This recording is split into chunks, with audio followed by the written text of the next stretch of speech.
Here we go. And so why don't we start with, I'm going to start with Will, and Will's going to do a little introduction about himself. And then after that, it will be Aurora. And then after that, it will be Maverick. Once Maverick is done introducing and sharing a few things about himself and how he got here and his experience, then we will go into the question asking. So really fabulous opportunity to ask what is really happening here at the boat shop in our apprenticeship program. So, Will, you want to take it away? Sure thing. Thanks, Alicia, and thanks everybody for showing up. Nice to see you all from around the world, and see some in Pemaquid and some from further away. My name's Will. I'm an apprentice, and excited to talk with you all. I'm just going to pull up the questions here. I found the boat shop through a family friend, Todd Azadian.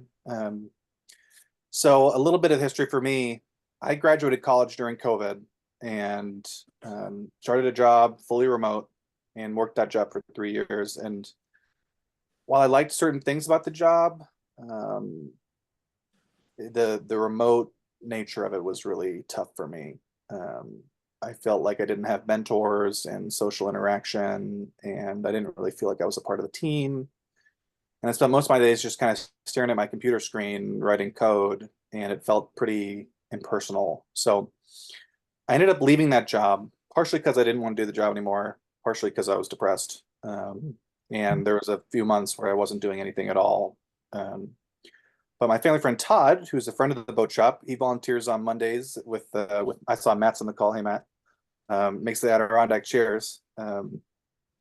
He told me about the boat shop. He said, hey, there's this place where you come for 9 months and you get to build boats, you get to live in community.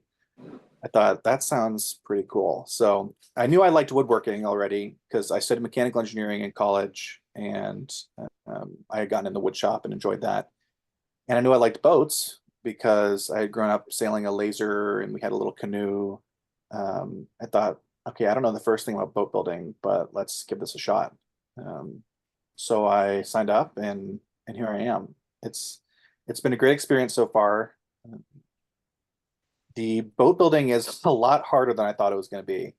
Having had a little bit of experience in a wood shop, I thought I was going to walk in and be the king of the wood shop, and like doing everything really, really well, but it's really hard. Especially stuff with hand tools. The power tools I like and feel comfortable with because everything's square and measurable, but a lot of the stuff with the chisels and the planes, that requires a lot more finesse, and I find that pretty difficult. But the instructors here and the other people, the other apprentices, have been totally fantastic. People are so patient and kind and generous with their time. So I've really enjoyed that aspect of it. One thing I wanted to touch on that I noticed at the boat shop is everyone here, we do build a lot of boats. That's what we're doing most of the time. But there's always these other things going on. There's other classes. I see Bruce is on the call. We did a half hull class with Bruce. We did a wood turning class, all these other things. And the group of apprentices is a really interesting group. Everyone has these amazing passions that we get to share with one another. We have some amazing musicians. We have some artists. I myself have gotten into photography. We have those of you who know the boat shop's campus, there's a nature preserve in the backyard, and I've gotten really into bird photography. I've gotten to take pictures of ospreys and of chickadees. It's become a big hobby of mine now, and it's fun to get to share that with everyone. Maybe one day I'll get to go to the Galapagos and shoot a blue-footed booby and all kinds of other birds in the future. We'll see. But it's been really fun to get to share and learn about other people's passions here. So I think I will cede the mic over to Aurora, but thanks for letting me talk to you all, and yeah, appreciate it. Thank you, Will. Hello, everybody. It's lovely to be here. What's the question again? How did I get here? Yeah, a little bit about yourself, how you got here, and all right, anything else you want to share. Great. Well, I'm Aurora, as some or many of you know. I got here actually, I would say because of, in a lot of ways, from my partner's encouragement. We were out canoeing in Vermont last summer, and I just remember looking at these wooden boats and thinking, oh my God, these are so beautiful. Like, how did I not know that I loved wooden boats? I have been around the ocean and been in the water, been around boats. I used to race outrigger canoes, which are heavy in wood, but not quite these like sleek, beautiful canoes. So, anyways, I told my partner, wow, I've always wanted to build my own canoe. And she said, well, why don't you? I was like, oh, I don't know. That's a really good question. Why don't I? Hadn't really thought about it. It's like, well, look up an apprenticeship. It's like, oh, I can't do that. I have to go to work and I have this and that. And she's like, no, you can. So I looked it up and I didn't even really know what I was looking for. I was looking for wooden boat apprenticeships. I didn't know how long or anything. And then I was actually up in Harpswell for one day, and somehow the Carpenter's Boat Shop came up on my Google search. And in reading the explanation, I realized I didn't realize it at the like I wasn't looking fully for a wooden boat school apprenticeship. What I was looking for was the Carpenter's Boat Shop, right? Like the second I read the profile, I was like, oh, this is what I need, right? I need a reset. I was feeling pretty exhausted with life. I was kind of just not at my highest point, I would say. And I didn't realize that the like need and desire to go and build and try something else was going to be met with the Carpenter's Bow Shop. But anyways, so it's been a wonderful experience. I've just been learning so much. I'm challenged. I'm creating new ideas of community. I'm creating more ideas of self and how to appreciate myself and others around me. Learning a ton of skills, learning how to sail, which I've spent a lot of time on the water and somehow I still don't know how to sail. So that one always throws me for a loop. But learning that, which is amazing, and being able to explore Maine. And now I'm in love with building wooden boats and in love with Maine and totally love the Carpenter's Boat Shop. So that's me.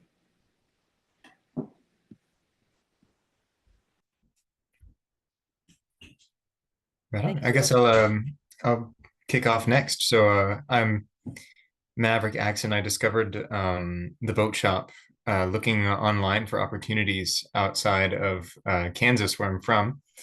I had gotten into a lot of like wood shop and woodcrafts in high school, doing intro to woodworking and wood technology. And so I had a vested interest in getting closer to the water. I'd been fascinated with boats and water travel and all of these different things, especially revolving around like old wooden sailing vessels for a long time. And I'd looked into different boats to go on and you know different things to do, different schools to go to. But the Carpenter's Boat Shop was by far the most approachable. And so being able to come here fresh out of high school was an incredible experience to have you know just discovered this place that was just like no strings attached, and a fantastic place to make connections and also just figure out what I was good at, and like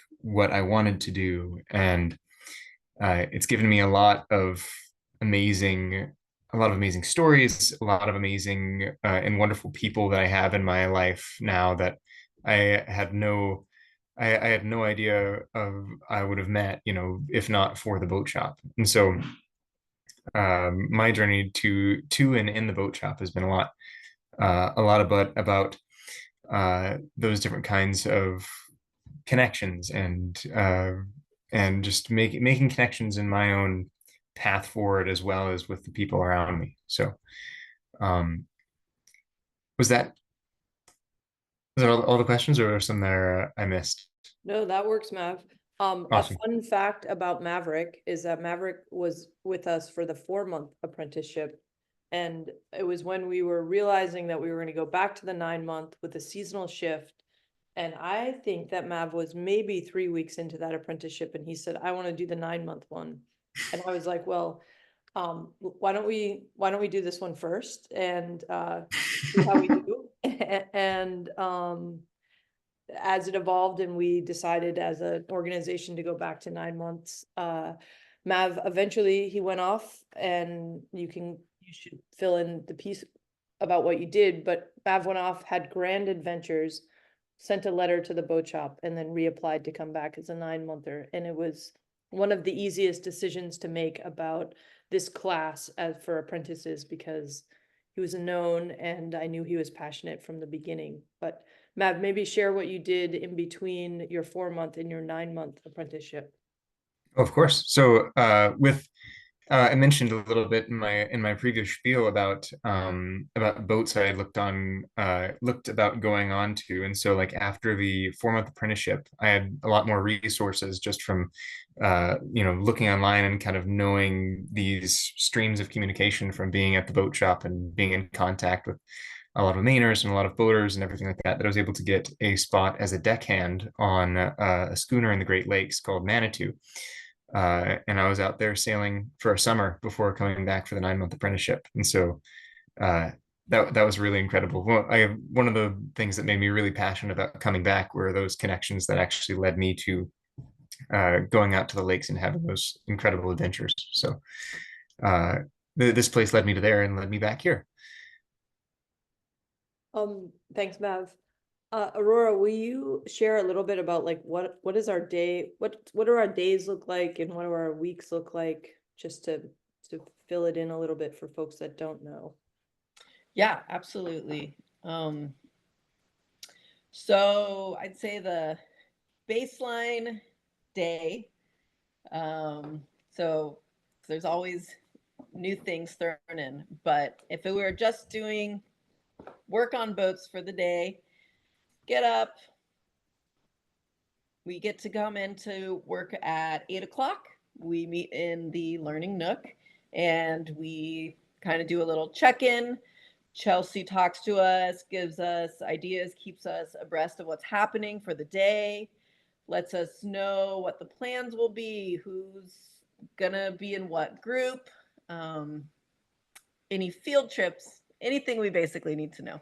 From there, we separate off into groups depending on what's happening. You might be working with one other person, you might be working with one other instructor, you might be in resto, you might be working on a new build. At 10 o'clock, we have tea time that lasts till 10:20, but we like to have it at till 10:30. And then we go back inside, we do more work on our boats or whatever needs to be done around the shop or the school. And then from there, we have lunch at 12:30. We have contemplative time from 1 to 1:30, come back to the workshop, then we're done at 4:30. So that's just like the general schedule.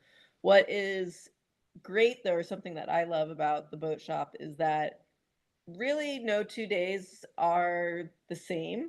Even if you're building boats 2 days in a row, you're kind of always doing something else with the boat, maybe unless you're building frames. And then, or you're going on a field trip, or we have campus improvement on Friday, or suddenly you get really into a project and then we have to move a boat across campus. So it's like there's always kind of something, like little sprinkles of change to keep things exciting. Learning something else, there's always more to do. So that's kind of a general schedule. And then Will, I was wondering if you would just talk a little bit about one of the core elements that we've recently added, which is our expedition sailing. And I'm tagging Will, but of course Aurora and Mav, please like jump in just to share a little bit about what that experience has been like, and then also maybe we can speak a little bit about our seamanship addition to the curriculum as well. Yeah, happy to. So our expedition sailing, we took a trip to Matinicus Island, and it's about 30 miles off the coast. And we did that in what's called it's called a pulling boat. We got it donated to us, and it's an outward bound boat. I think it's about 30 feet long. It fits 11 people. I wouldn't say comfortably, but it fits 11 people. It has two masts and it has some rowing stations, hence the pulling boat, because when there's no wind, you row. When you're going out of the harbor, you row. We went over to Matinicus Island. Our goal was to be there and to scrape and paint a schoolhouse there, which we ended up doing. And we sailed on the way over and sailed on the way back. And it was an incredible journey. Um, Pretty difficult journey. This is where Alicia came from, leading trips on these boats. And so she was excited to bring that into our program here. Very difficult. A lot of rowing. Rory was very good at the rowing. Maverick was very good at the bow watch and the sailing.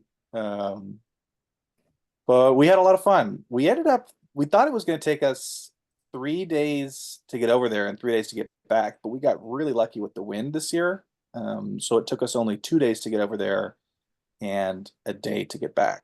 We really flew. We had an outward bound instructor with us, Tara, as well as our program director, Chelsea, and then it was the rest of the apprentices. Once we were on the island, it was a really beautiful week. We got to get to know the community pretty well there. We had a great host, Samantha, and we were so used to working all day that we really made quick work of the schoolhouse. So this year it was, it really wasn't that hard of a service work week because we got a lot of things done in the morning and the early afternoon, and then we had time to go to the beach and enjoy ourselves. But we had a community dinner with all the people that live in Matinicus, and that was really fun. We had a pancake breakfast. It was fun to get to know people that live out there. And then we sailed back.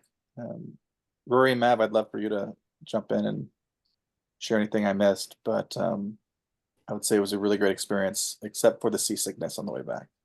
Oh yeah. Yeah. And an We epic were bingo night. What's that? An epic bingo night. An And a epic very bingo epic night. bingo Oh, we cleaned out at bingo night. Felt so bad. There was a potluck church bingo night, and the boat shop just kept on winning bingo. We felt bad as the guests, but we must be lucky or something. Brian won a tomato plant that made it all the way back on the polling boat and to the boat shop at bingo. It's a very special tomato plant. Did you all have any significant takeaways from that expedition sailing? Navigation. Big time with navigation. We were using we did have a fail-safe like electric nav chart, but most of the time it was us apprentices that were triangulating our position and kind of making our bearings forward, and that was a very impactful very impactful part of that expedition sailing. I don't think I've felt more comfortable on the water until after that, with just knowing the bay, and then just knowing how to figure out where I'm at, because it's very easy to get disoriented on the water, because it's not how you'd think it would be. For those of you who are listening now, who haven't been way out, where, especially on our way back, where there was fog everywhere, and we couldn't really see a lot, and it was really rolly, and knowing where you're at is very, very important, because it can come out, land can come out of nowhere. Sometimes it comes up at you through the water. And so knowing where you are on a chart when electric stuff fails you is really important, especially when a lot of land from the surface of the water just looks like it's all one big piece. And so I think we all really had some significant takeaways about just where we were at, and just kind of knowing, I guess, if I were to put it in a way, just being in a totally foreign environment and knowing where you're at. It was really, really cool.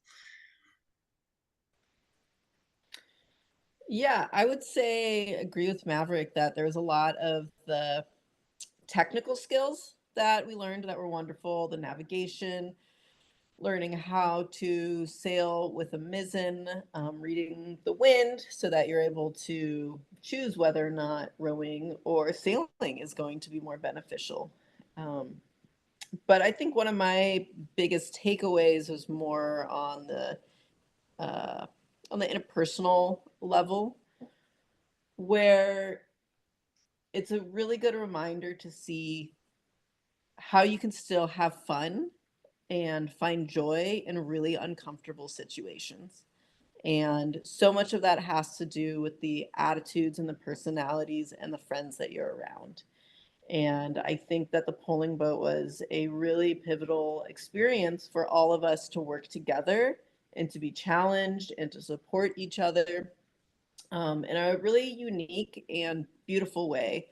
Additionally, being able to go out to Matinicus, where not a lot of people get to go, and feeling incredibly remote. I mean, you're only 30 miles offshore, but it feels very isolated in a way that I think few people experience, which is special. And I feel really, really honored and grateful that I got to experience that place and the way that we got to experience it. Because it's something to come into some place like that on a power vessel, and it's another thing to be able to sail in or row in just from the powers of one another or the wind. So really just grateful for that experience, and I think that we all got something valuable out of it, even if it's people just figuring out that they get really seasick.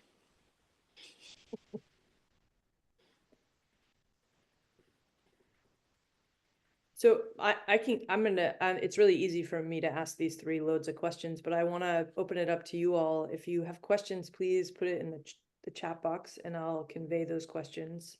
I do want to ask one more question before I open it up to folks, but to populate that chat box. This is always something that I think about when we're in the admissions process with you all, but I always want to ask you all, like, what has been like the most surprising thing about being an apprentice here at the boat shop? Something unexpected, delightful, surprising, unknown that you didn't foresee as being a part of your experience.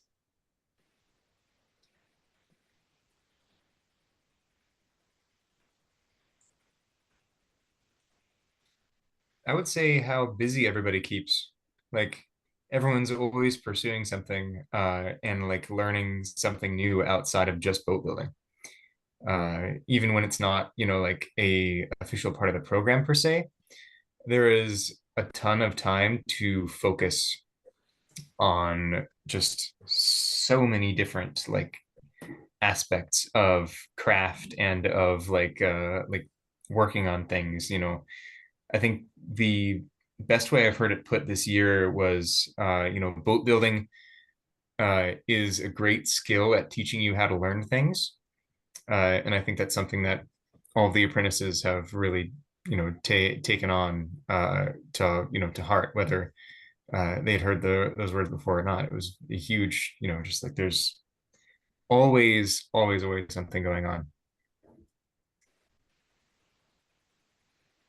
Thanks, Bev. Well, my response was going to be I was surprised at how bad I actually was at building things. Um,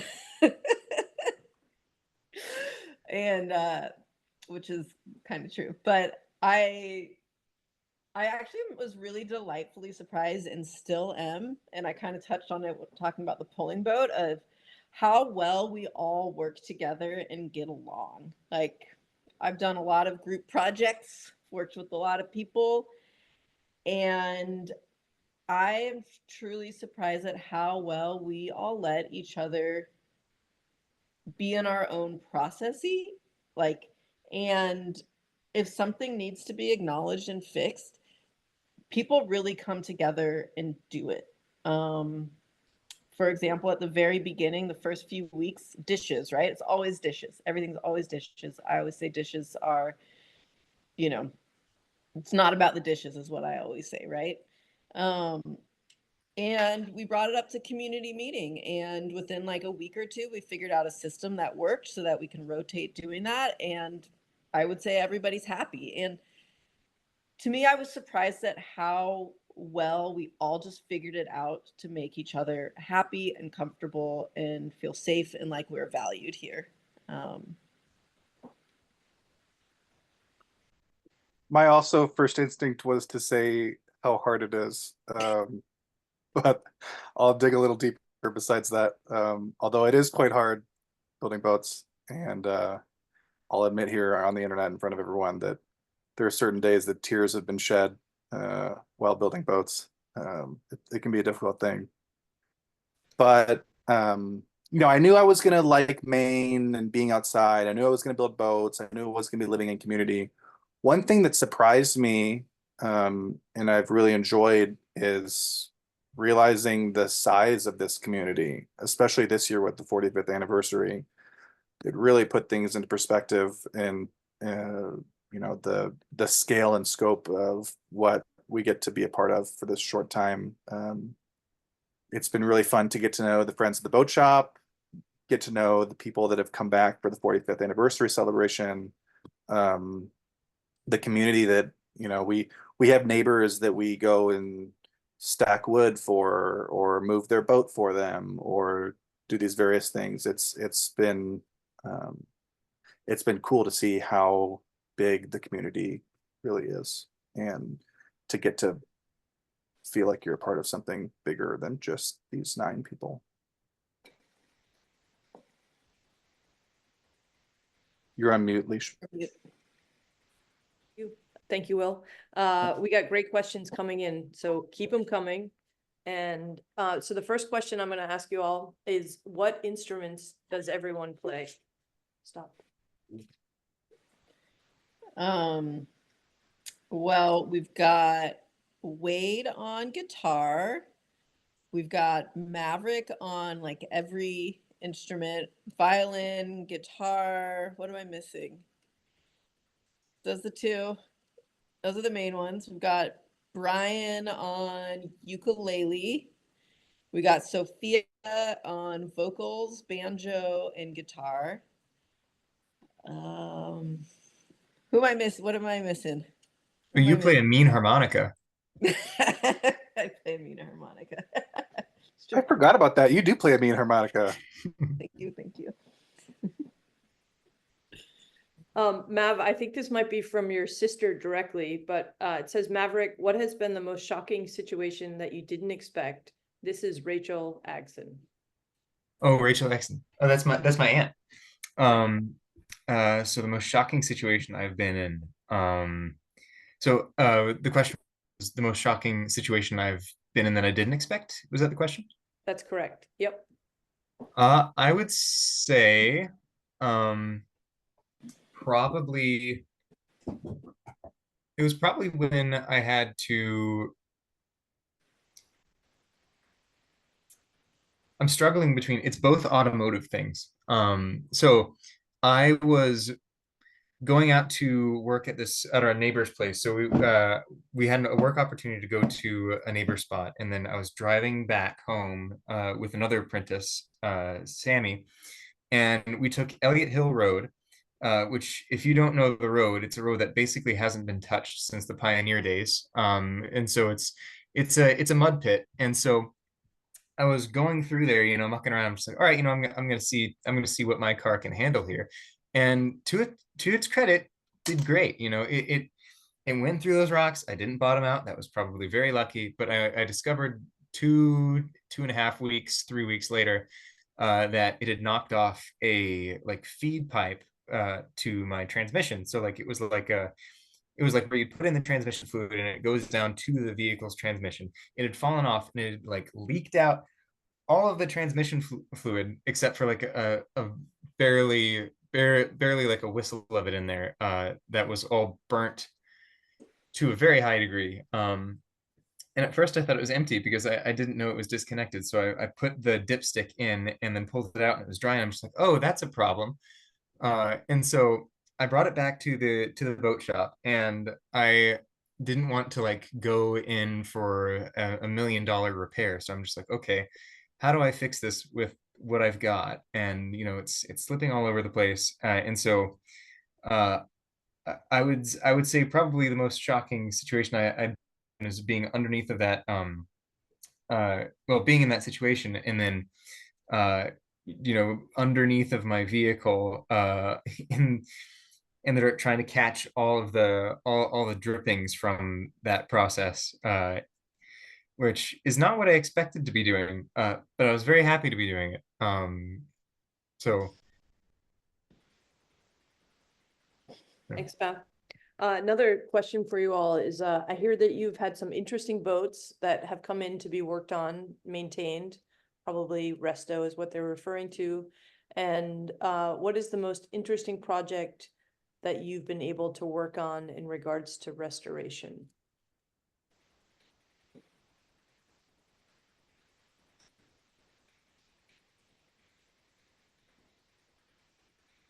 I got to help Luke with a dire dhow, which is a little rowboat that also has a place for a mast to go and it can be sailed.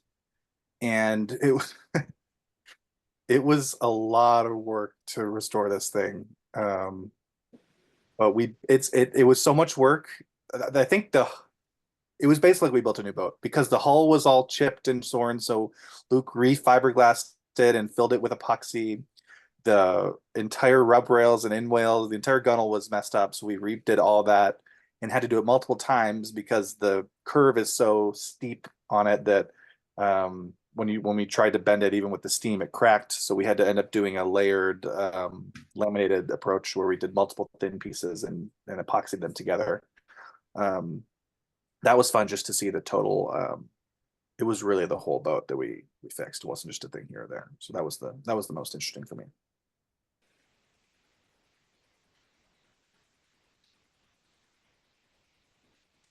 What do you all think your greatest takeaway is going to be from this apprenticeship?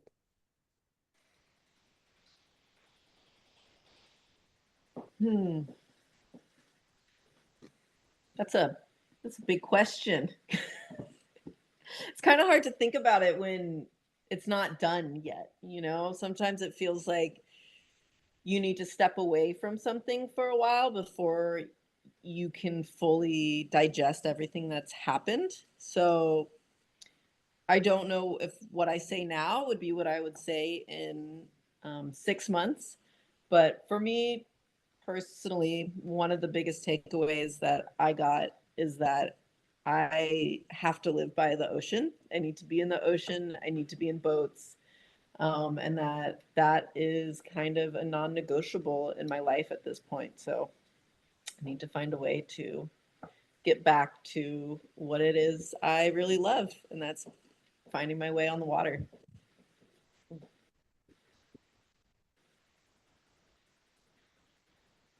I'd say my biggest takeaway would probably be just how much there is to do in a very small amount of space. Because, you know, being in mid-coast, there's so much going on from like a volunteering perspective.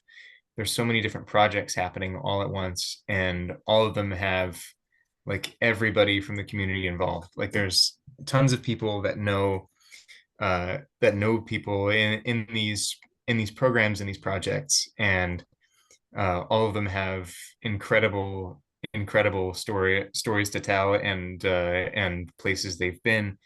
I think the biggest takeaway will probably be what I've learned from them, working beside them, you know, seeing their flyers up everywhere, and just seeing how involved communities are out here.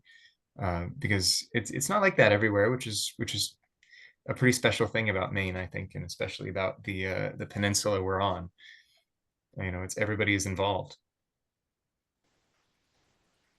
I'm going to say the importance of the team and feeling like a part of a team.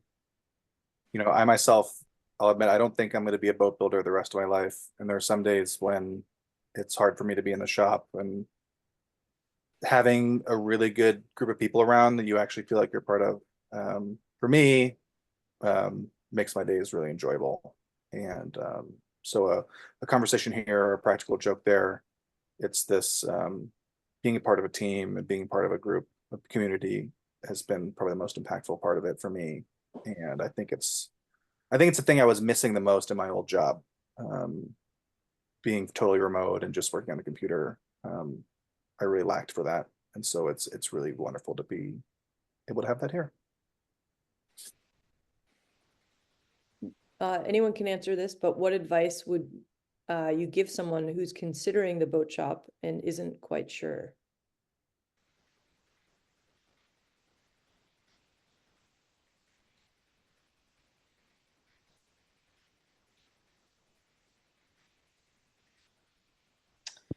I guess I would say just to put yourself out there, and that you're capable of a lot more than you think you are.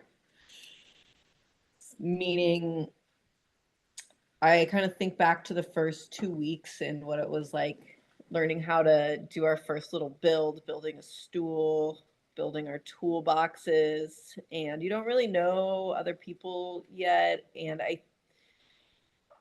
I went into my space and I'm like, oh my God, I should be better at this. Why is this so hard? I can't think like this. What did I even do? Like, how did I quit my job and move away to like come to this place and I can't even build a toolbox? Like, what's happening?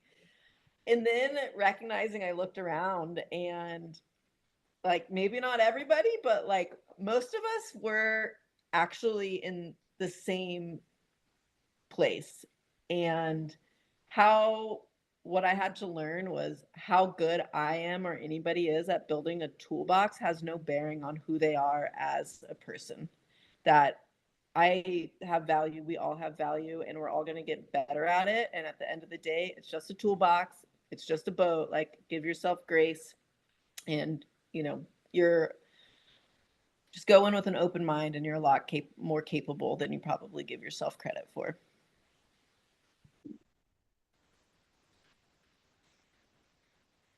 Will you all share about living in close community and what that has taught you about yourself?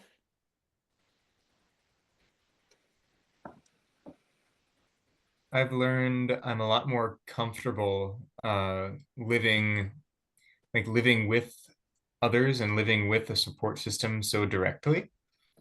I'd say for a long time, like living with my family was that way, and like with a lot of the looking forward with a lot of different things, like living alone, or like living in kind of a smaller uh, community, or like speaking like household, or like neighborhood wise, like for it, it really takes a village for a lot of things, and I'd like to maintain like a much larger community slash like support structure. um I think that's an incredibly valuable thing. Was like that as a takeaway. Was that the question? Was it the Yeah, maybe just something you learned about yourself through learn living about myself? in this close-knit community. Right. I'd say that was probably the biggest things that I learned, that I definitely need that. Like, I definitely need that kind of a feeling of a larger community. Thanks, Mav.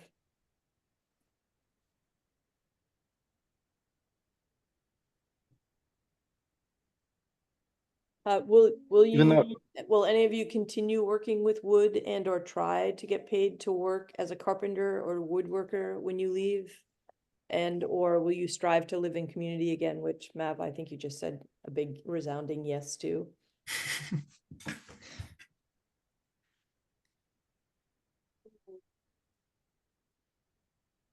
My next step isn't woodworking or community living, but I'm definitely going to need to strive to make sure I can still find the community in my next thing.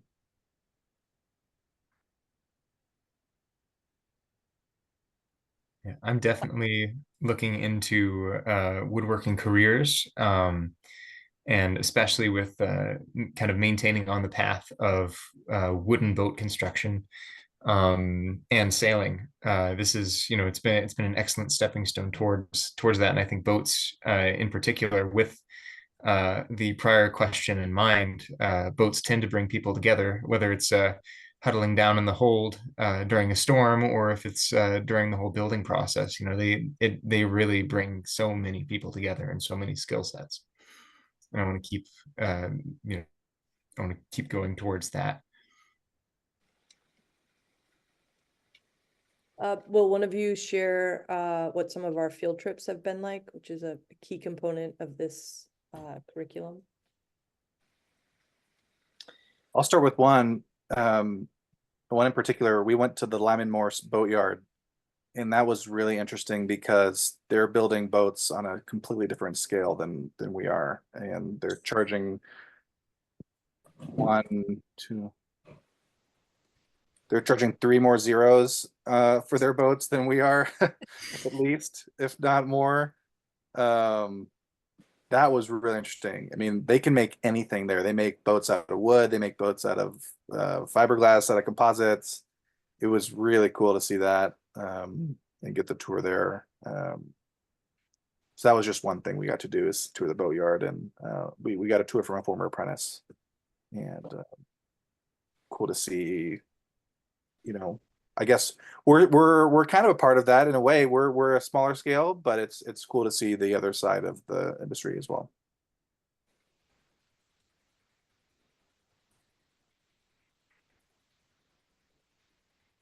We are off to Monhegan Island tomorrow, which is a traditional trip for most, not for most, but all of these apprentices, prior and present.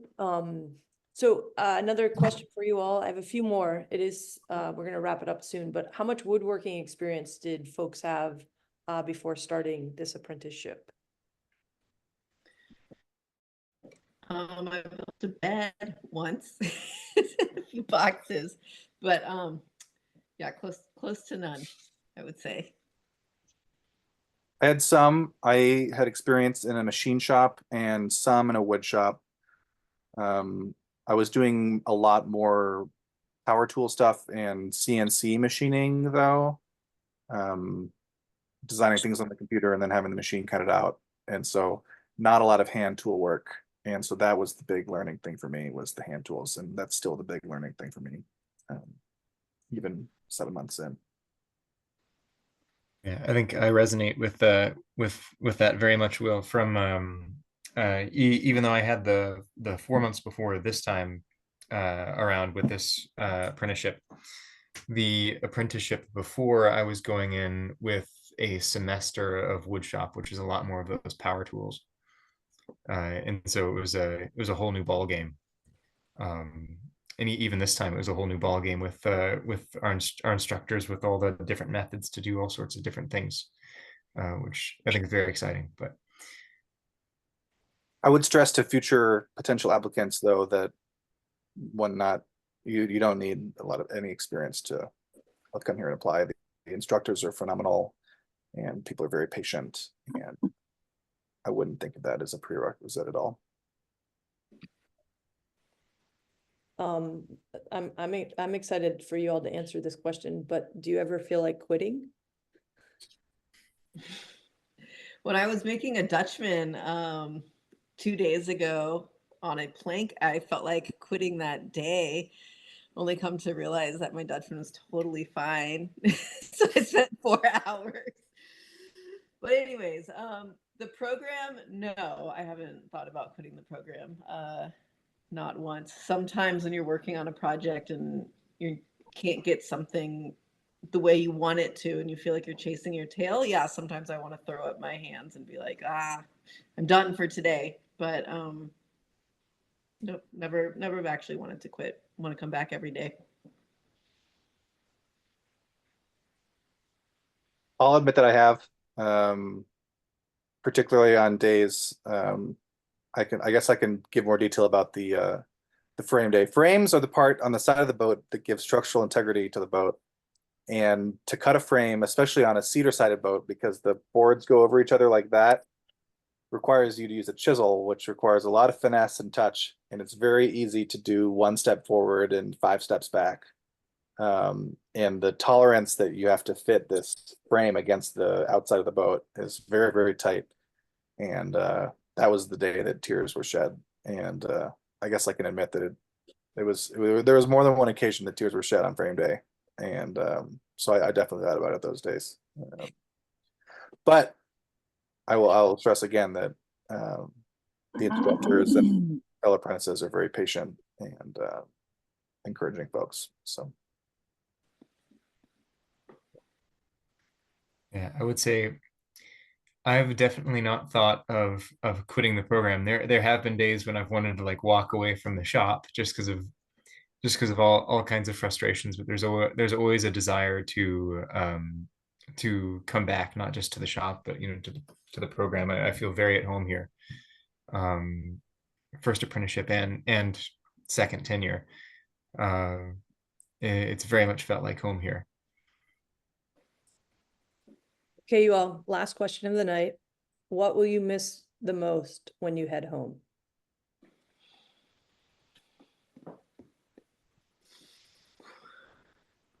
besides Tucker the dog, I'm gonna miss my new friends. Apprentices, instructors, staff alike. I'll miss the people. It's hard to even think about it. Don't want it to end. I'm gonna miss all of it the most. I'm gonna miss the Carpenter's boat shop. Yeah. I'm gonna miss my second home in physicalness, but my first home in my heart. That's what I'm gonna miss. Wow, Mav. I just wanted you all to know that Tucker has messaged in and he is here watching tonight, Tucker the dog, so don't worry about it. I really have a deep appreciation for the 3 of you and then all of you for being here. You all are why the speaker series exists. So I greatly appreciate you being here. Don't forget, I think it's, I gotta look at my notes, but come on back for the next one, which is gonna be the history of the boat shop. It's October 24th. Thank you so much for being here. You 3 are fabulous and have a great day on Monhegan tomorrow. That's my dog. I apologize, but he's anxious. So he's ready for this to end. Thank you all. Have a lovely evening. Thank you. Thank you all.